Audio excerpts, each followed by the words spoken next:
Halo, nama saya Dionisius Dwi Nugroho, NPM 2019 860060. Saya mahasiswa PGSD kelas 4. 4A ingin memenuhi tugas tentang video pembelajaran untuk mata kuliah Pendidikan Bahasa Indonesia SD dengan dosen Ibu Maria Ulfa SS MPD.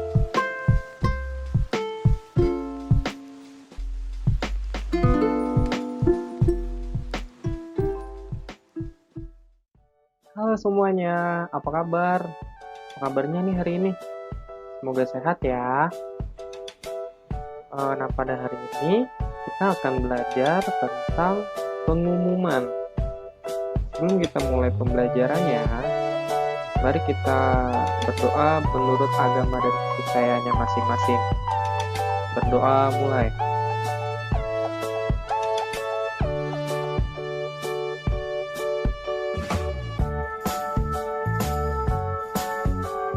Berdoa selesai. Nah, ini yang akan kita bahas pada hari ini ya. Pertama itu pengertian pengumuman. Yang kedua, tujuan pengumuman. Yang ketiga, ciri-ciri pengumuman. Yang keempat, bagian pengumuman. Apa sih itu pengumuman? Nah, apakah dari kalian ada yang pernah baca pengumuman atau ada yang tahu sedikit tentang apa itu pengumuman? Oke.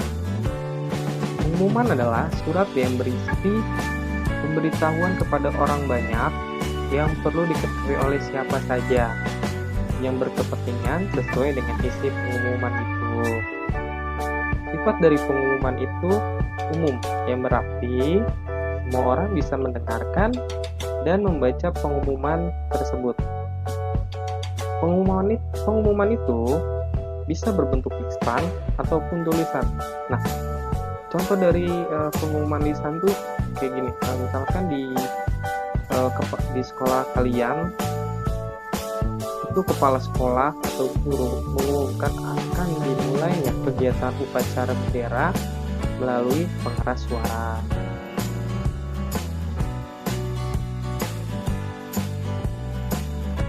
Ada yang tahu nggak sih buat apa sih dibentuknya pengumuman itu? Jadi, pengumuman bertujuan untuk sesuatu yang dikehendaki atau diinginkan dalam suatu pengumuman. Pesan atau informasi yang disampaikan dalam pengumuman harus benar, jelas, dan sesuai dengan tujuan pengumuman tersebut. Adapun ciri-ciri dari pengumuman. Yang pertama itu ada ditujukan kepada umum. Yang tadi saya bilang sifatnya itu umum. Yang kedua, tidak bersifat rahasia. Yang ketiga, disampaikan secara terbuka. Yang keempat, isinya menyangkut orang banyak. Bagian-bagian pengumuman. Di pengumuman ini terdapat bagian-bagian pengumumannya ya. Yang pertama itu ada kepala pengumuman, yaitu kepala surat atau kop surat sangat penting, bermanfaat dan memiliki beberapa fungsi, yaitu alat pengenal agar suatu organisasi atau instansi mudah dikenal oleh masyarakat yang biasanya memiliki logo khusus sebagai ciri khas. Kepala pengumuman ini itu adanya di atas atau biasanya itu disebut dengan kop surat. Yang kedua itu ada badan pengumuman. Nah, di badan pengumuman ini bercabang lagi nih isi dari badan pengumuman. Yang pertama itu ada salam pembuka, yang kedua ada isi pengumuman, yang ketiga ada bagian kaki pengumuman. Nah, nanti ini kita akan bahas ya. Nah, yang ketiga, bagian kaki pengumuman. Bagian kaki pengumuman itu terdapat salam penutup, di mana salam penutup ini harus sesuai dengan salam pembuka. Selain itu, bagian kaki pengumuman tuh memuat tentang nama kota, tempat pengumuman dikeluarkan, tanggal, bulan, tahun dikeluarkannya pengumuman. Nah, yang pertama ini di bagian pengumuman ini ada salam pembuka. Salam pembuka itu adalah surat yang berupa kata pembuka untuk mengawali pembicaraan. Melalui surat, seperti halnya seseorang yang mengawali pidato. Ini contohnya ya anak-anak, kita bisa baca bareng-bareng. Pengumuman saya kepada semua warga tentang usaha desa akan dilaksanakan sesuai dengan urutan di bawah ini. Nah, ini contoh dari salam pembuka. Yang ketiga itu isi pengumuman, yaitu bagian ini memuat segala sesuatu yang disampaikan penulis secara lengkap. Melalui isi pengumuman, inilah si pembaca mengetahui semua maksud dan tujuan pengumuman itu dibuat. Nah, pengumuman yang akan dibuat hendaknya harus singkat dan jelas agar tidak mengacaukan maksud utama dari penyampaian pengumuman tersebut. Nah, jadi untuk membuat isi pengumuman ini harus jelas apa sih tujuan dari pengumuman yang sudah dibuat, apa sih yang ingin disampaikan melalui pengumuman tersebut. Adapun teknik dari penulisan pengumuman yang pertama ada membuat urutan maksud yang hendak disampaikan. Jadi kalian buat dulu satu persatu apa sih yang kalian mau buat pengumuman itu, apa sih tujuannya, apa sih kalian mau menyampaikan pesan apa, itu kalian kumpulkan dulu. Yang kedua, menetapkan dalam satu alinea maksud dan tujuan disampaikan. Dari yang kalian sudah buat urutan tadi, kalian rangkum menjadi satu dan menggunakan kalian rangkum menjadi satu. Yang ketiga, menghindari pemakaian kalimat yang kurang efektif. Nah, di sini sangat penting menggunakan kata yang tepat dan yang mudah dipahami itu dalam membuat pengumuman, karena sifat pengumuman itu kan berbentuk umum. Jadi namanya berbentuk umum itu pemilihan katanya harus yang tidak mengandung akronim atau singkatan atau kata-kata yang sulit dimengerti atau disebut kata-kata yang ambigu. Nah, yang keempat, memahami bentuk pengumuman.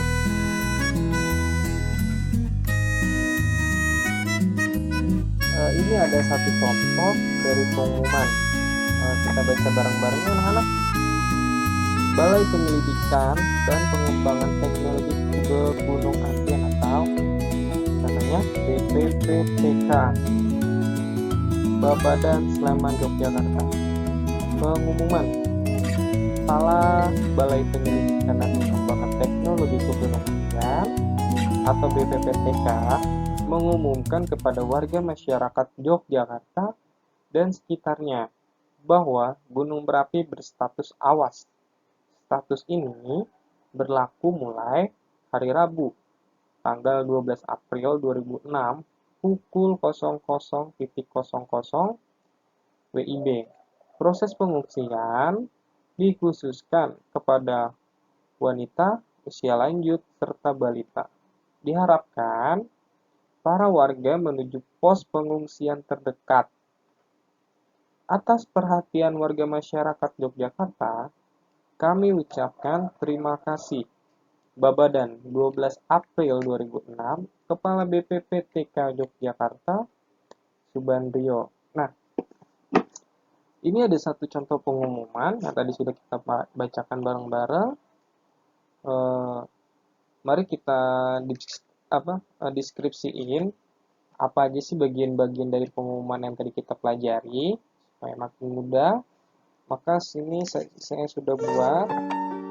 Yang pertama itu ada kepala pengumuman. Nah, di Balai Penyelidikan Pengembangan ini itu disebut kepala pengumuman atau tadi kop surat.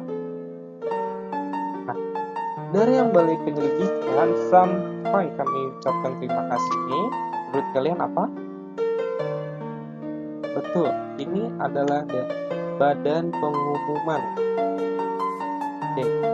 Yang ketiga, Babadan 12 April 2006 sampai yang namanya Subandrio, itu disebut bagian kaki pengumuman. Nah, di badan pengumuman ini itu kan masih ada yang namanya salam buka, pengumuman, dan salam penutup di mana aja. Nah, Kepala Balai Penyelidikan Teknologi Gunung Apian ini disebut salam pembuka. Nah, dari hari Rabu 12 April sampai ke proses pengungsian dikhususkan kepada wanita, ini disebut apa? Isi pengumuman. Betul sekali. Nah, ini bundarannya kelihatan ya. Atas perhatian warga masyarakat di Jakarta, kami ucapkan terima kasih. Ini disebut apa? Kalimat penutup. Oke. Nah, satu pengumuman ini terdapat bagian-bagian yang tadi kita sudah bahas ya. Ada kepala pengumuman, badan pengumuman, sampai ke bagian kaki. Nah, bagaimana pembelajaran hari ini? Apakah ada yang ingin ditanyakan? Oke, bila tidak, Bapak ada nih satu tugas untuk kalian kerjakan ya. Nah, apa sih tugasnya? Ini dia tugas. Kalian buat satu pengumuman tentang Hari Anak Nasional. Nah, ini jatuh pada tanggal 23 Juni 2021. Kalian buat melalui menggunakan teknik pembuatan pengumuman yang tadi kita bahas ya. Nah, dikumpulkan pada minggu depan. Dikumpulkan minggu depan ya. Nah, baik, pembelajarannya Bapak tutup ya. Semoga kalian semua diberikan kesehatan dan tetap semangat terus ya. Terima kasih. Bye-bye.